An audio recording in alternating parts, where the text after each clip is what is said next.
Hello and welcome to Recovery Survey, the podcast where we survey recovering addicts with different backgrounds, different lengths of clean time, and ask them questions about different recovery topics. I'm super excited about today's episode and the new film, Never Be Done, the Richard Glen Lett Story. My guests today are Richard Lett and director Roy Ty. Welcome to the show, guys. To start off, can you tell us a little bit about your background, Richard? Well, I was on stage when I was 6 months old. My family sang in music festivals, and they plunked me down on stage and in front of them as an infant, and I upstaged them all, and they never forgave me. And I ended up going to the university where I got a degree in education. I was going to become a drama teacher. But when I graduated, there were no jobs. And a friend of mine had been doing stand-up at a little bar in Edmonton called the Sidetrack Cafe. This was in 1986. And very early, like February of 86. And so I went down there, and because I'd been performing and doing plays and theater and all sorts of stuff like that, I just cobbled together some funny things, went down and tried stand-up, and turned out I was a bit of a natural. That time period was also when stand-up comedy started blossoming in sort of regular market. Up until that point, in Canada anyway, stand-up had been pretty much on television. Johnny Carson and maybe in Vegas, but you never saw live stand-up comedy.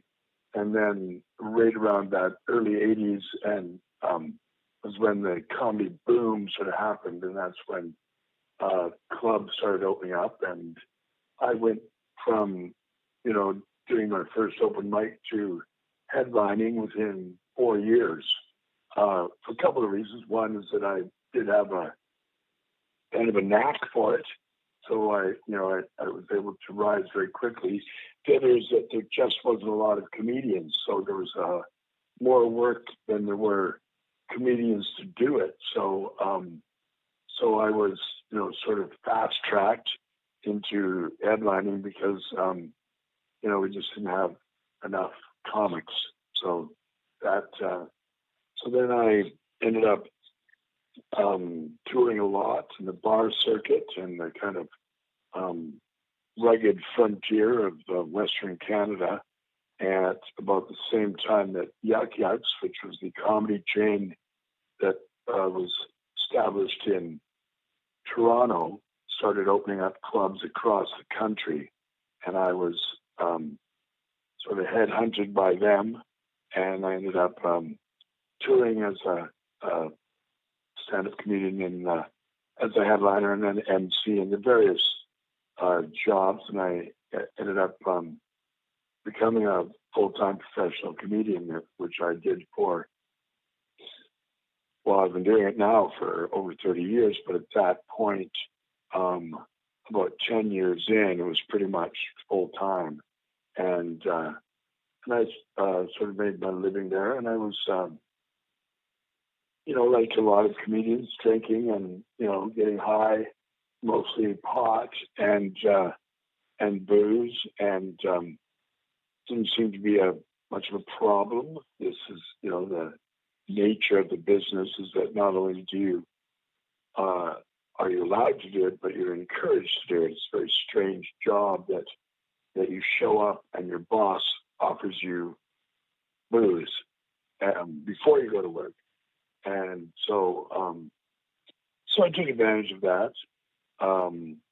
But as time went on, I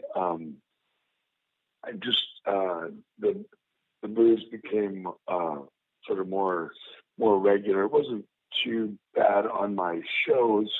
It was my behavior after the shows that really started to be a problem, and people just didn't want to have me around. They didn't want to work with me because I was getting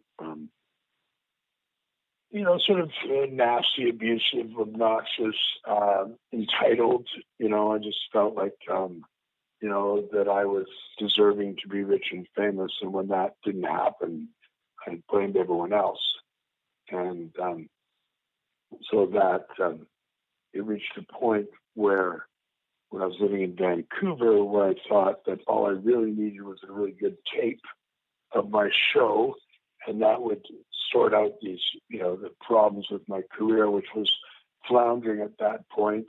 And so I got a hold of a guy named Danny Menlo, who was a videographer and an amateur comedian himself, and he to try and enlist him to record one of my shows. And he was leaving town. He was moving to Toronto at that point, but he told me about Roy, this kid that had a camera. And so I called up Roy and then agreed to meet with him, and then stood him up and didn't show up because I was wasted, and I didn't care. And then I sort of woke up and kind of checked out some of the stuff that he had online and realized that he actually was pretty good for a young guy. And so I called him up and we met, and I started talking to him about filming my show.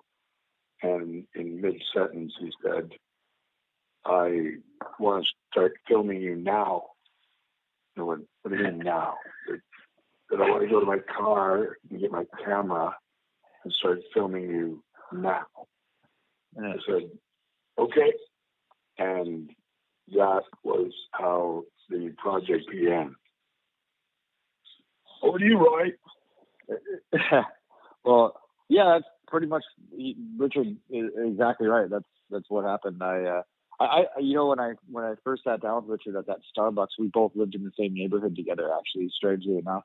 So Richard, I knew from when I was, I did stand up when I was about 18 years old. I was giving it a try, and I did a set, and Richard was actually the headliner that night. And when I got off stage, Richard was laughing and thought it was funny, and he said to me, he said to me, like, "Oh, great set, really funny." And so I was like, "Oh my God!" Like, Richard Lett, like, thought I was funny, and throughout the comedy scene in Vancouver, you always saw Richard around, right? And he was a notorious figure. Like, people just knew him because he was a headliner, and he's been doing it for years. So, when you're a young comedian and a veteran comedian, like, gives you like kind of like the thumbs up, it feels good. And so I was always like, "Oh, cool." Like, I never panned out a stand-up career or went any further than that. It wasn't for me. I just, stand-up is just not my way to express myself. But I ended up creating a web series and doing that kind of stuff. And I always wanted to eventually one day see if Richard wanted to play a character, in this web series I was doing. And it never got around to unfold. And that's how I met Richard, because I said it. I'm friends with Danny as well, and I mentioned it to Danny. I said, "Hey, would you talk to Richard ever? I'd like to work with him on in some facet." But I was more thinking like this show, and he was like, "Yeah, Richard's cool. Like, I'm sure."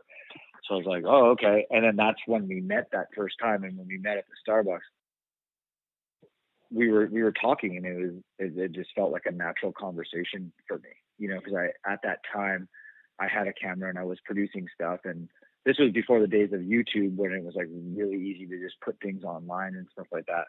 And having a camera at that time was a big deal, where nowadays everyone has a camera and can shoot stuff, right? It wasn't like that back in 2008, 2009, as it is now. So, there was always people asking me to film stuff for them and do that kind of stuff. And for me, it really was just like, I just want to work with people that I somehow creatively connect with. And when me and Richard talked at the Starbucks, it just felt like it was a good conversation. Like, I felt like I understood where he was coming from as a person, and I felt like he understood where I was coming from as a person.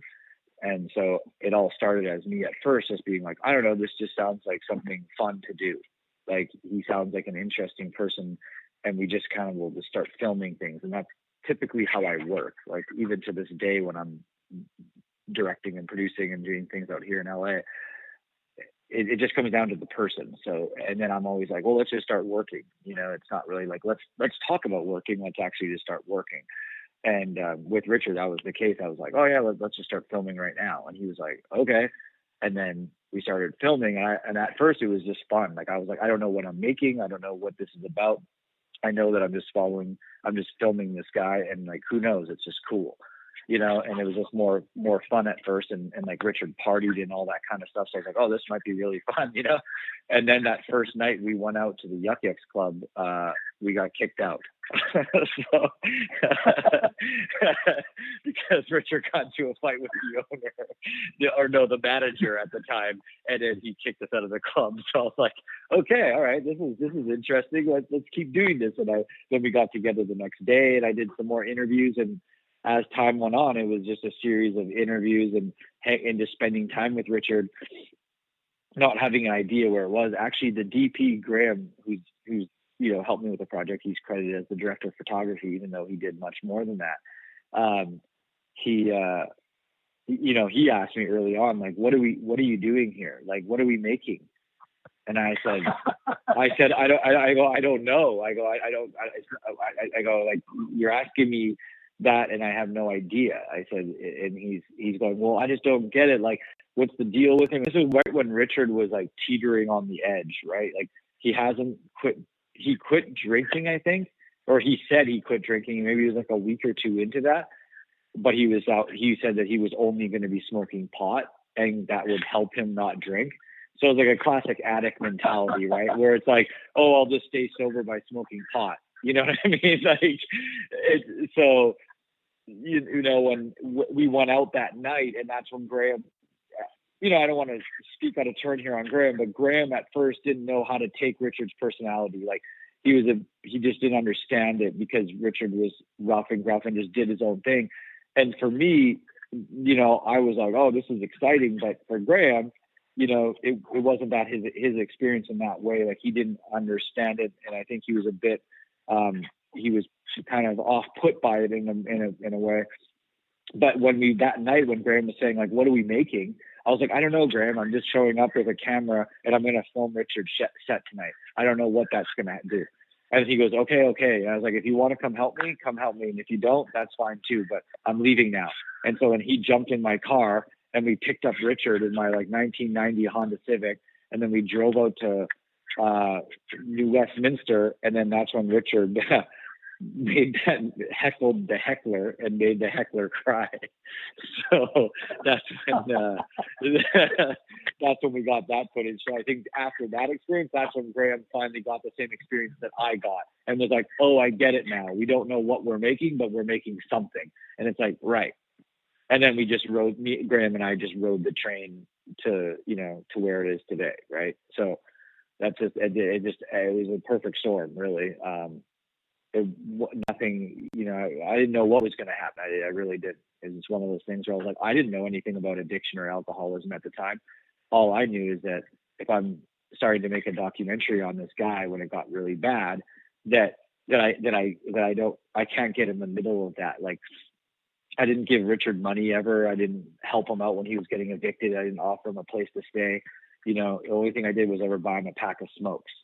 So, you know, that was my perspective. But when I look back at it now, and I think, like, it's interesting that there must have been some sort of higher purpose to the story, or a higher presence involved, because by me not doing that, I later learned in my life that was actually me not enabling Richard. And as sad as it was, and as hard as it was to watch someone that I care about, you know, get run into the ground like that and hit that dramatic of a rock bottom, it was hard to just stand by and watch it, because I felt like a scumbag. Like, why am I filming this? Am I just some like cheap reality show producer? You know, and I had those mixed emotions, but for some reason I stuck with it. But the beautiful thing that it worked out is, by me not ever trying to interject, I didn't enable Richard, and in a way, Richard had to then decide for himself what he wants to do, right? Like, he had to decide, like, okay, when he was in a homeless shelter and I'm interviewing him on January 2nd, you know, it's like, that's hard to do. That's not an easy interview. That's sad, you know, but I'm not going to go there and like be all sad. It's like, I go there with my camera and I listen to him. And then it's like that he's telling me at the end of that interview that he's getting into a recovery center. And I'm like, oh, okay. So like there's hope in that too. Right. So it's interesting how it worked out from my experience of like, by me not, it actually, I'm not taking credit for him getting sober by any means. I'm saying that like by me not enabling him and the camera being there, you know, I think that had like a higher purpose at play there for myself, that maybe I was being used in that regard. Like, you know, maybe there's a higher power going like, hey, Roy, your documentary is cute and all, but here, let God work here and save this man's life. You know what I mean? Like, so it was an interesting experience for me for sure, you know, because it crossed my moral boundaries at that time. It was confusing for me. So if that makes sense. Yeah, that makes sense. Well, I've never heard Roy talk so long. Yeah.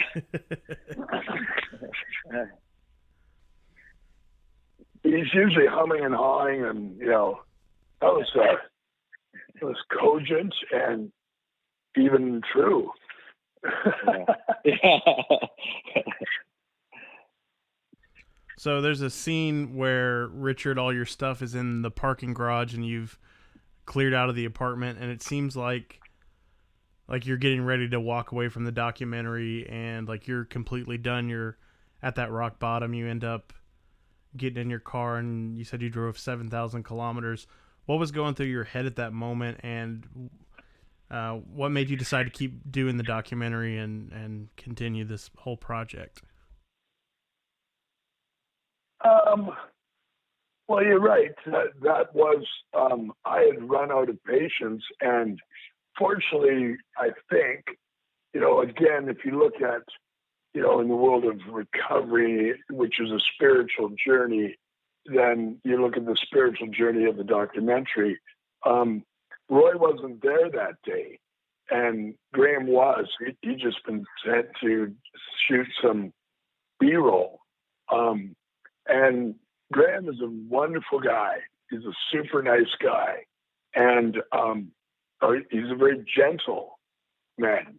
And the fact that I turned on him is evidence of just how gone I am and how angry I am. You know, I was obviously in a lot of pain. And very often if you're a male, your pain presents as rage. And I was mostly terrified. I didn't know what was going on. And it was, you know, frustrating because I couldn't seem to fix it.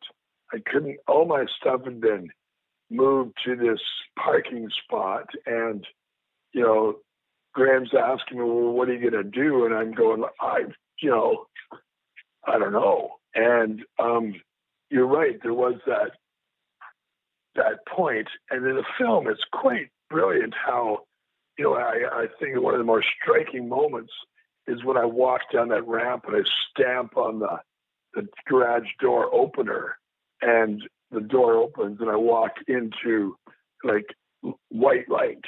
And at that point, it's either divine intervention or death, one of the two. And so, yeah, I ran. You know, I got my car and I was fully psychotic by that point. It's difficult for me to recount what was going on there because I was overwhelmed. You know, I was mentally ill at that point.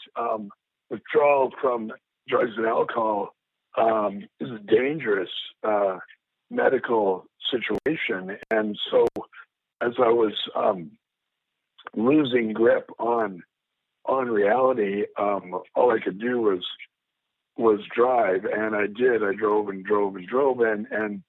went off the grid for a while. And there's a period of time where nobody knows where I am, and you know, I was just driving and just thinking that, you know, that I was that there was a gang after me. So, I was psychotic. I was, running away from a gang that didn't exist, and I was sleep deprived, and I was undernourished, and so I wasn't drinking and using at that point.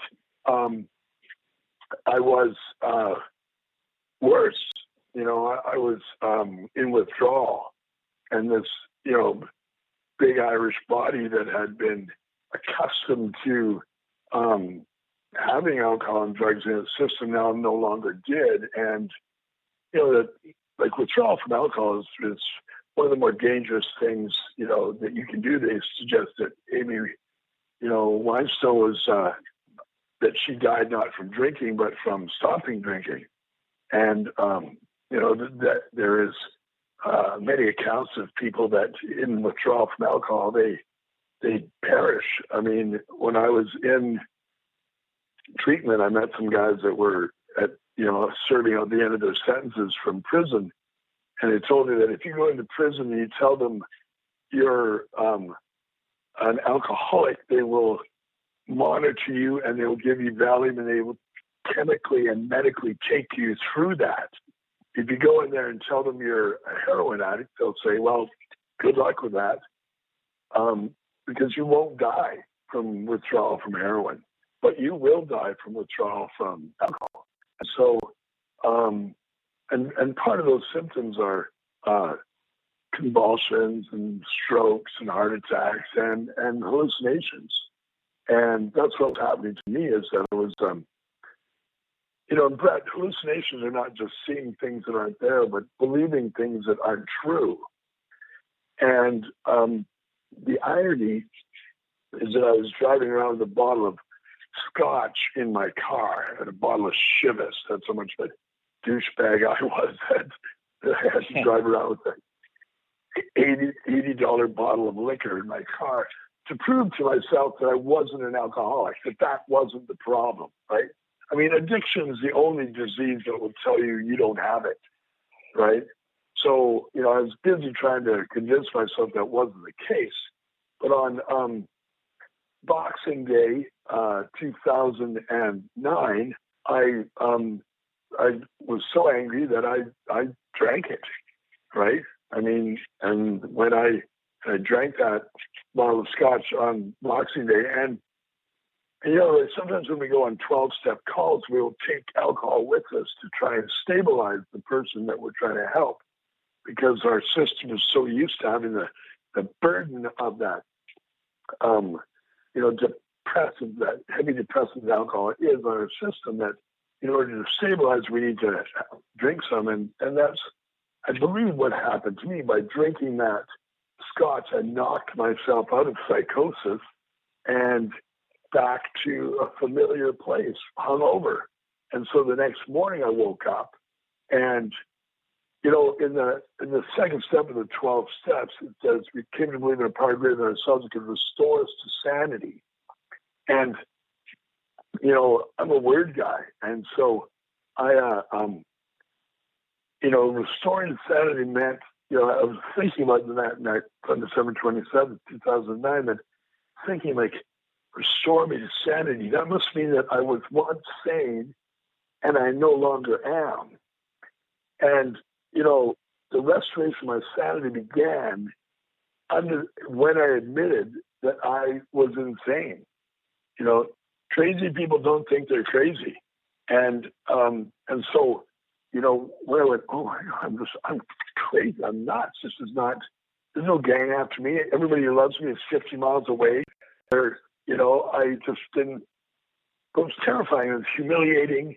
And I didn't want to go there. I wanted to return to being this survivor man, this, guy that was, living out some movie of the week, and, I wanted to be dramatic. I didn't want to be just a garden variety alcoholic. But that sanity, it took hold, and I couldn't fight it off. I was just too tired to stay crazy any longer.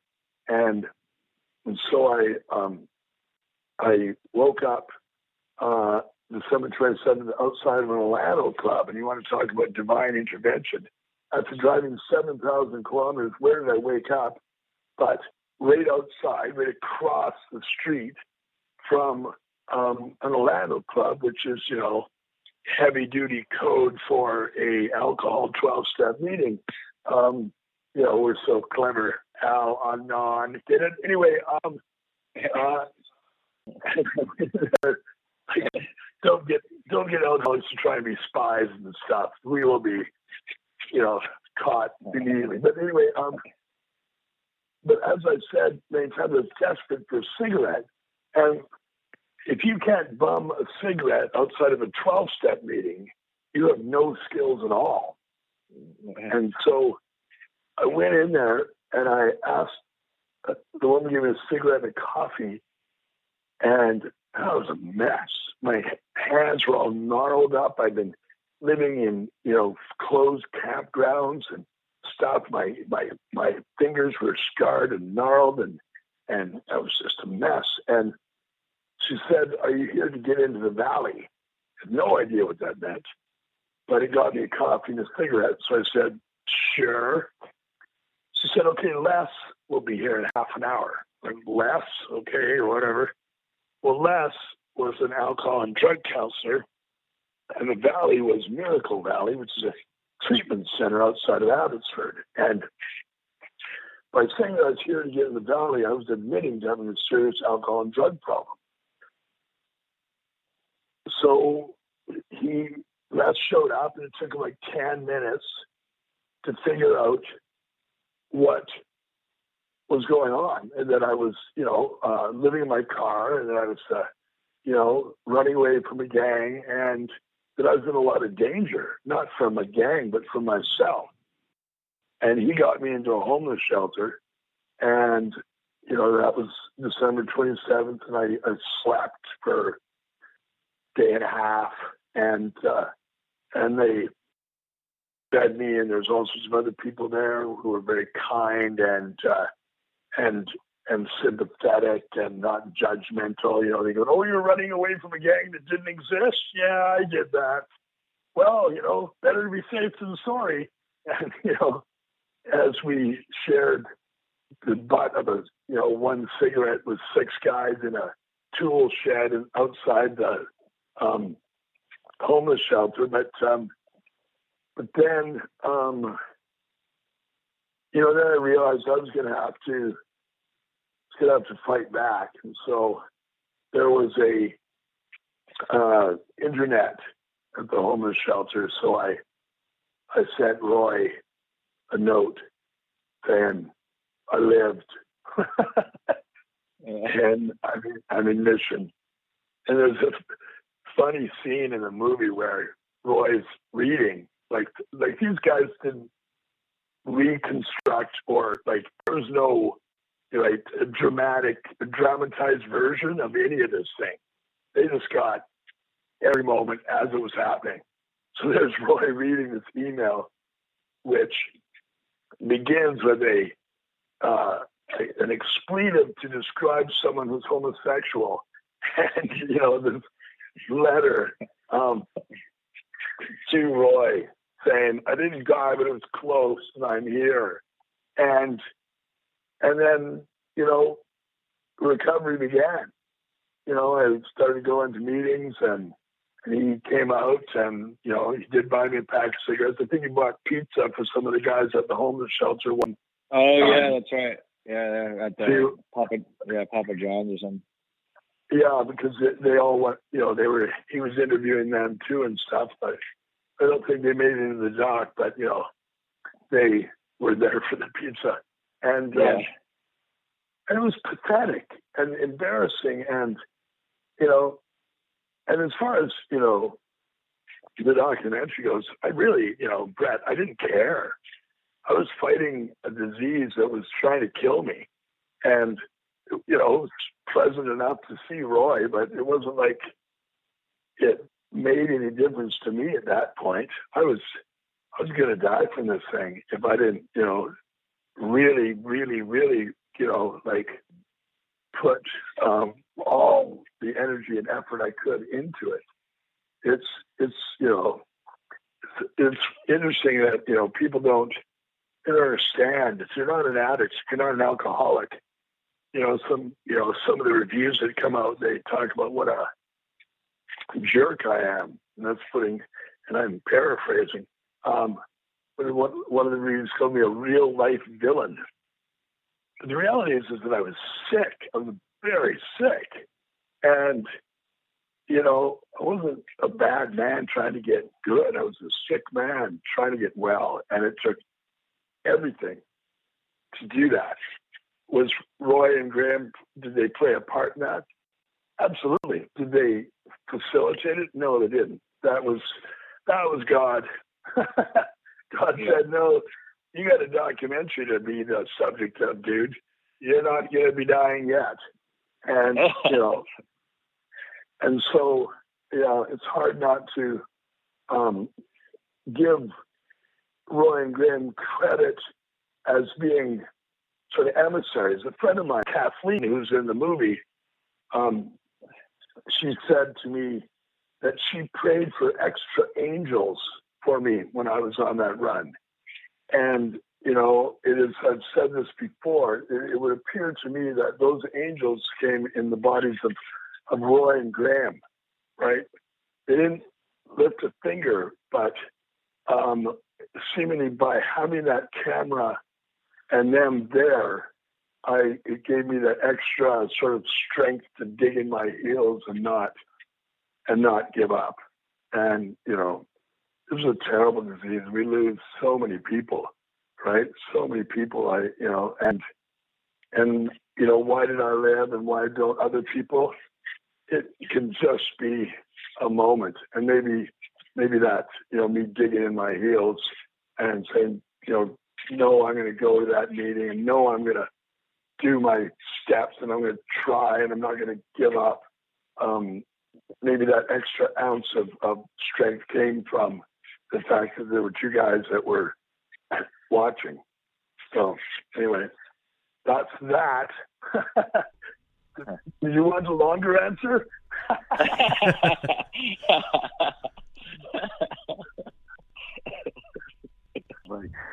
I will say, throughout the whole process of making a documentary, as crazy as it was with Richard, or the documenting Richard, there was a lot of laughter shared. It's incredible. It's something that I would always look back on is how much laughter was actually shared through the darkest times. But I'm an advocate of that hope is the only thing that's real, and I really believe that this documentary is a product of hope. It's one of those things where I'm like, if people don't understand addiction or whatever, of course it's easy. It's easy to judge Richard, right? It's easy. And I get it. I judged him during the process, right? Graham judged him. Everyone judged him, right? And that's just the way of the world. I can't change that. But when I look at the journey we went on together, it's one of those things where, like I said, anyone out there who's struggling with addiction or alcoholism or has a family member that may, I believe that when they watch this, from the response that I've gotten from those people, that they say to me the same thing, like, I needed to see that. I better understand my brother now, or, my dad was a bad alcoholic or whatever, and they're able to understand it. Or themselves. I had a girl come up to me at the end of the Studio City Film Festival, and she was crying, and she said to me that she's like, oh my God, I think I needed to see that. And she's in the adult entertainment industry, and she's probably has her own struggles and things like that. I don't want to assume too much upon her, but I definitely knew she was in tears that day, and just saw like another alcoholic get through it, right? And that's what AA is, right? It always says recovery is just one alcoholic talking to another. And that's really what I believe the documentary. My hope is that's what my documentary does, and I believe it does do that. That it's the starting stages of, if you watch it and you are either an alcoholic or have a family member, it's like, there it is. It starts right there. It's just one alcoholic talking to another. And the beautiful thing with movies is that they talk to us, right? It's all storytelling talks to us. So I hope it's a launching off point for other people out there. I really do. And it sucks because Richard's being used for that, right? Like, he has a new purpose now where Richard lived. So now he has a bigger cross to burden, right? Like now he's alive and he's in this documentary's out there. And, like that's if I was in Richard's shoes, I probably wouldn't want to be in that position. Personally, I wouldn't want to be documented in that. Although I will say Richard is carrying it and he's living it. And, we talk about it lots where, I hope it does bring hope to other people because the documentary really is opening that door for that, right? It's at the beginning stages of one alcoholic talking to another. And Richard is setting that out there for people to see it, that like, hey, you can survive this thing, but you're going to have to make some changes and you'll make those decisions.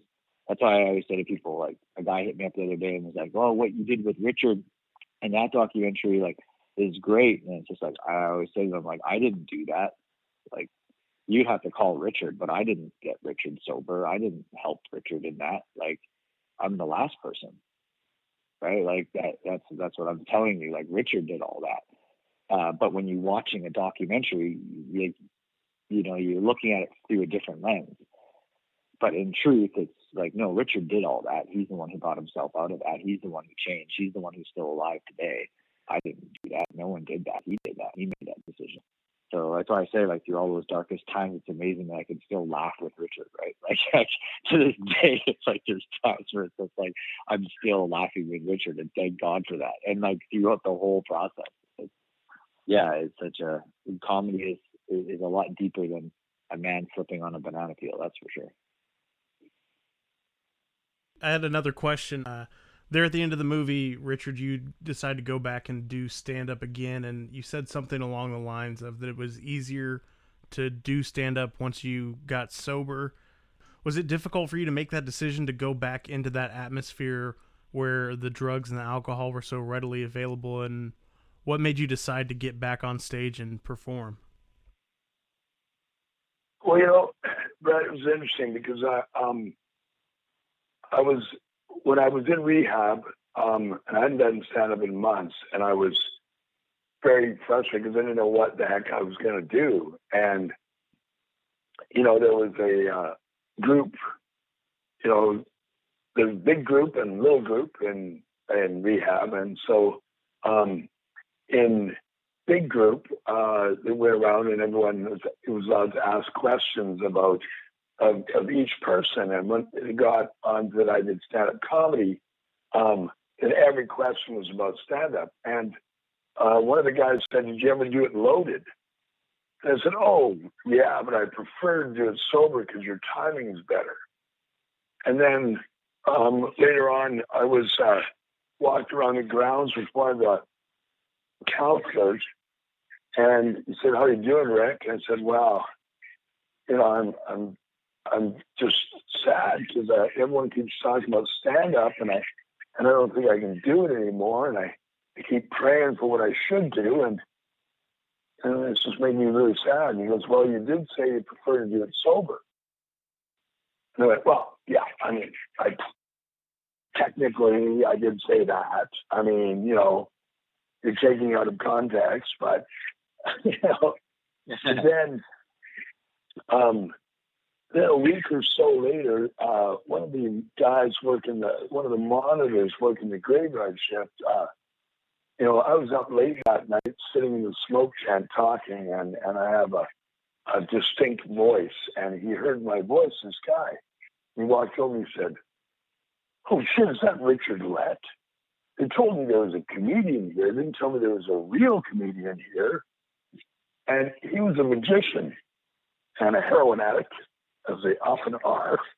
Anyway, he had done shows with me, and he said, every now and then I like to bring in my kit and do a show for the guys.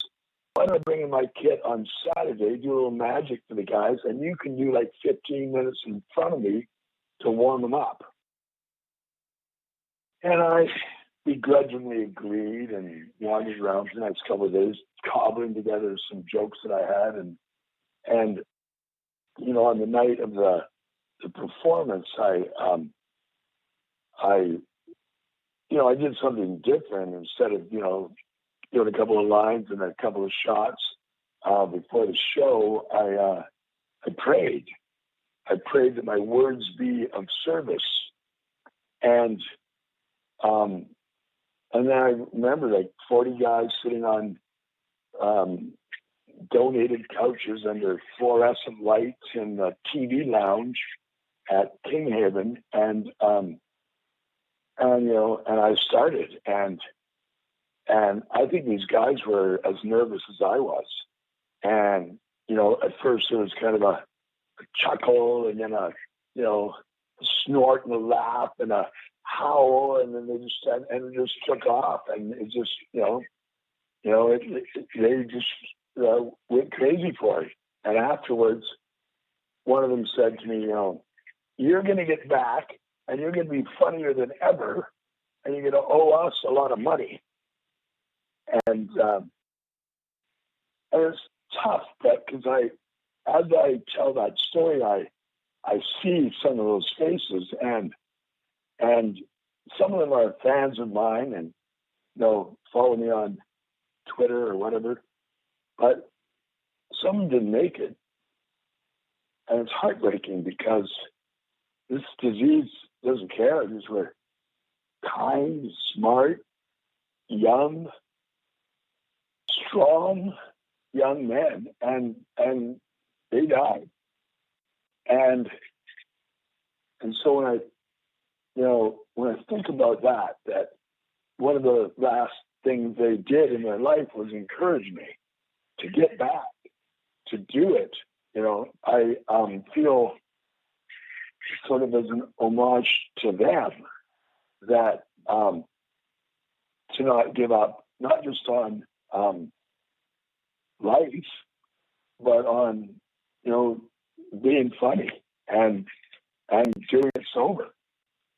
So it's a real somebody talking about the wind beneath your wings, or the wind of your sails, or those angels that get you through these silent moments, because it hasn't been like everyone went, oh, he's back, let's make him rich and famous. No, the grind was there just as it was before.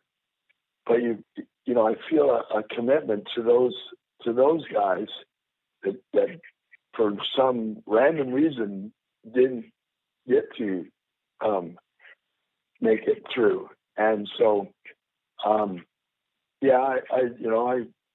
prayed a lot before I went to the clubs the first time, and I ended up writing a show that is featured at the end of the film, and touring that, and I've done many shows, hundreds of shows for recovery conventions and treatment centers, fundraisers for campouts for addicts and all that sort of stuff.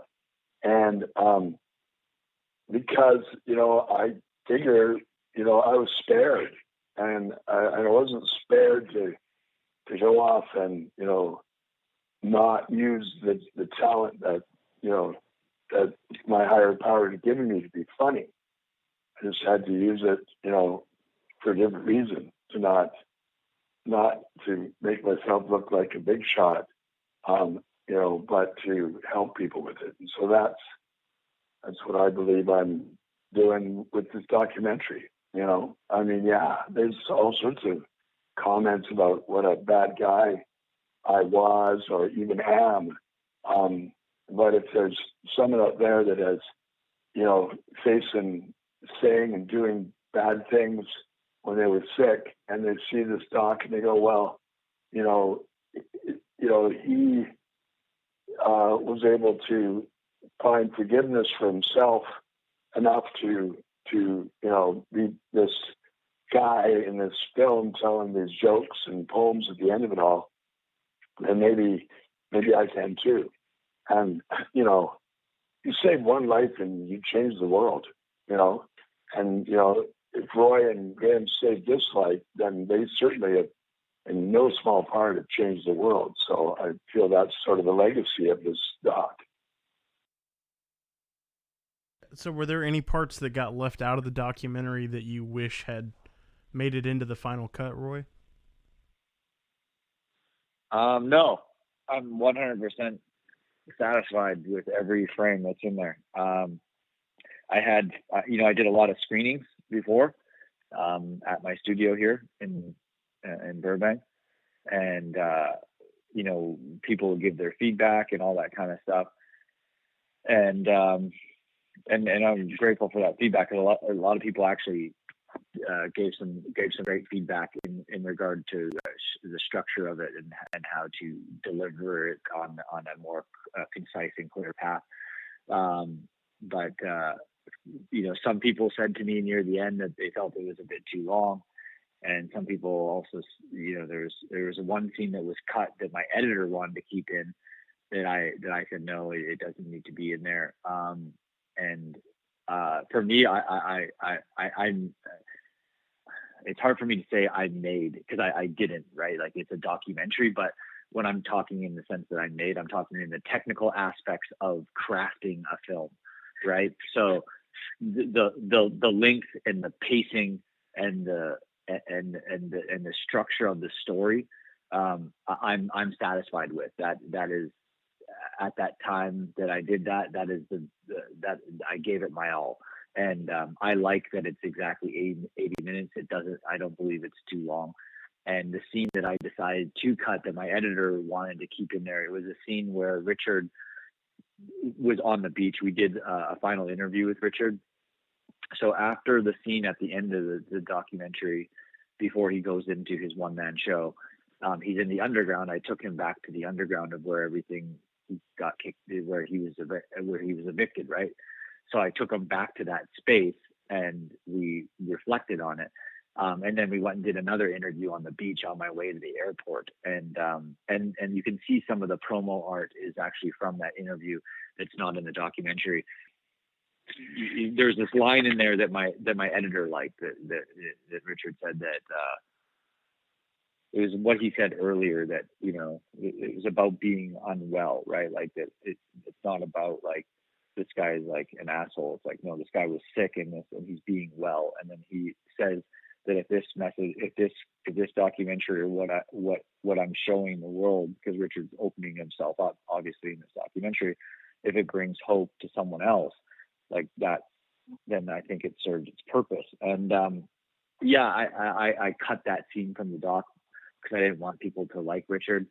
I'm just joking. No.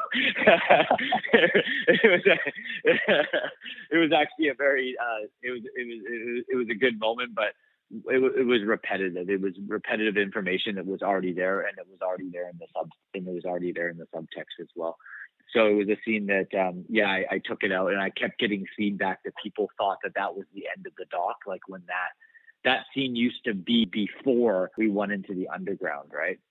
And even though we shot it after that, but what he was talking about was serving a purpose to the build to the end of the documentary, and it was just holding us back. And when that scene ended, it felt like that was the end of the doc, and I was like, okay, well, I have a decision to make, because either I end my doc here and I don't get to go to the underground, where I believe is the most profound moment in the whole thing, or I end it here on the beach, and then it felt very movie of the week. And I was like, it just was one of those scenes that I couldn't have both, because it clearly was, the feedback was that people were either getting confused, or they were feeling like it was going on too long, or that it was, it wasn't feeling right for them. And then that's my job as the filmmaker, and my job with my editor is to figure out why it's feeling awkward for them, because an audience isn't going to tell you why.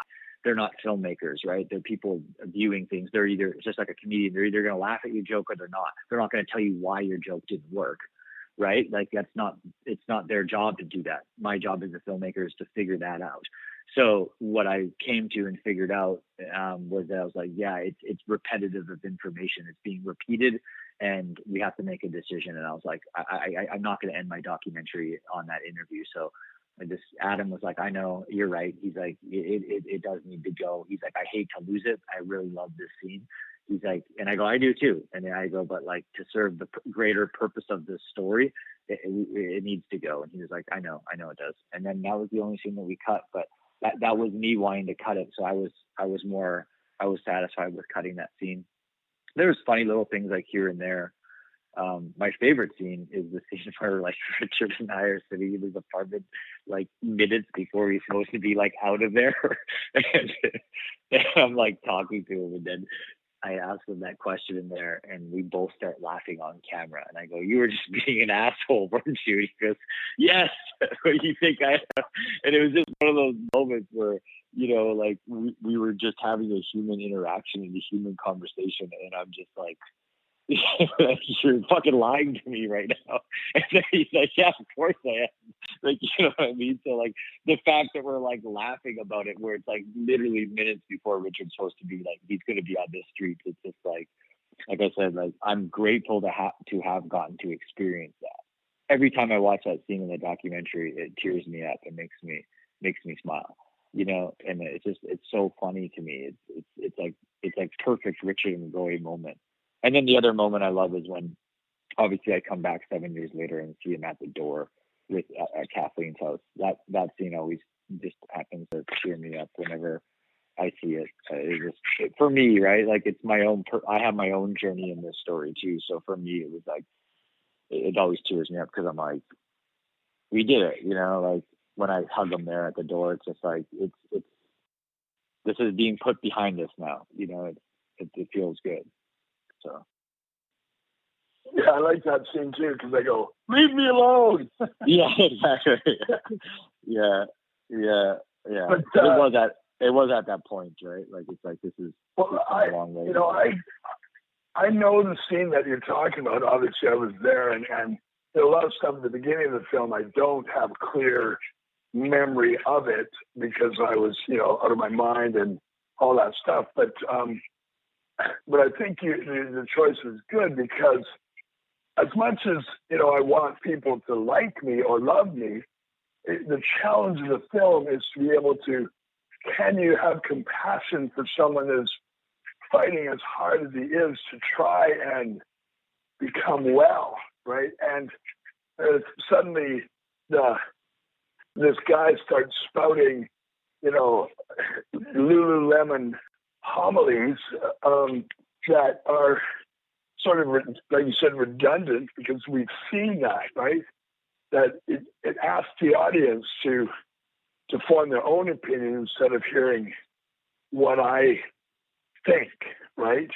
And I think that's compelling at the end of it. When you go to a movie and at the end of it, you're hanging out chatting about it with your friends. It's nice when there's these, you know, loose ends where people go, well, you know, what I thought or what I felt instead of, well, remember when he said that, right? Yeah. And you have to risk that what you've shot will speak for itself. And I think the reviews so far have been pretty clear about that that's what they felt has happened, is that you, as a filmmaker and a documentarian, just let the story tell itself. And that's enormously courageous to risk saying, well, I'm going to, you know, let them see the truth. And if they hate Richard and hate this film, then so be it, you know. I don't like documentaries at the end that go like, and the moral of the story is, you know, pick up your litter. Anyway, that was my 1,100 cents worth.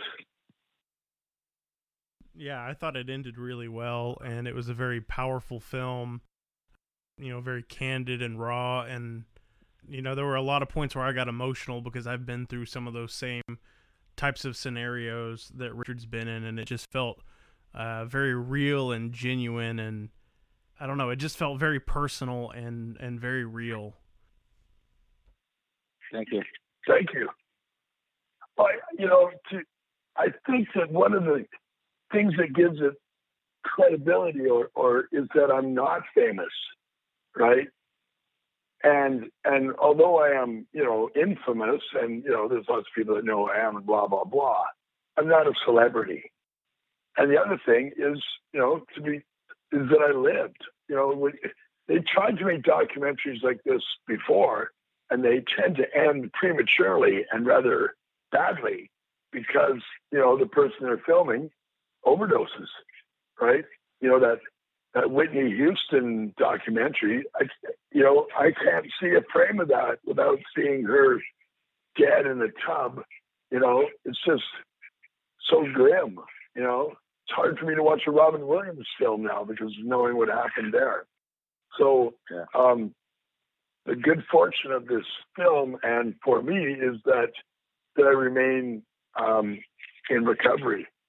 And that, as you know, Brett, and as you know, Roy, is the grace of God, nothing else.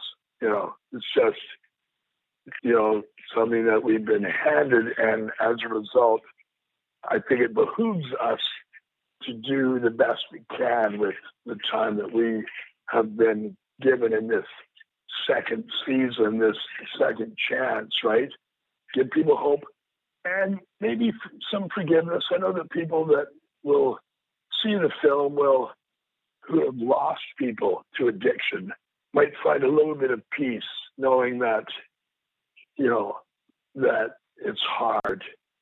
Recovery is not easy, and it's hard for people to get well, and some people just don't, and to let themselves off the hook too. There was nothing anybody could do for me, right?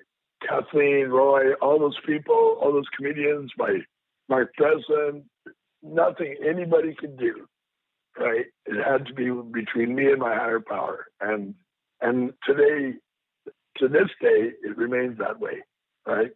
So, enough of that speech. In the midst of all these interviews in the media for this film, I'm speaking at an AA meeting on Wednesday afternoon. So that's in the midst of all of it, I'll end up sharing in a anonymous way. I think you guys answered most of my questions. Now, the film's coming out on Tuesday, correct? Where can our listeners find that? Yeah, so the film is coming out on June 16th. That's this Tuesday, and you can get it on iTunes and on Amazon, and then it'll be rolled out on various other platforms. On Tuesday, you'll get to see it on Amazon and iTunes. They can download a copy for themselves, and then following a month after that, they'll actually be able to start buying DVDs as well. Even though no one really buys DVDs anymore, but there's